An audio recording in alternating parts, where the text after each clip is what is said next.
Bus Dali Jaya Nopol S7829 UA menabrak 4 rumah di Jalan Raya Desa Brak Tebaloan, Kecamatan Duduk Sampeyan, Gresik, Kamis, tanggal 3 Februari tahun 2022, pukul 7 waktu Indonesia Barat.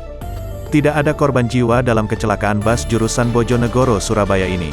Bus menyasak 4 rumah dan 2 mobil yang sedang parkir, kata AKP Bambang Angkasa, Kapolsek Duduk Sampeyan kepada SURYAMALANG.com.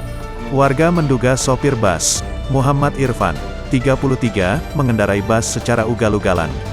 Warga yang geram langsung menghajar Irfan sampai terluka di wajah. Saya ambil kanan untuk mendahului truk, tapi ada motor. Akhirnya saya banting ke kanan, dan menabrak rumah, kata Irfan.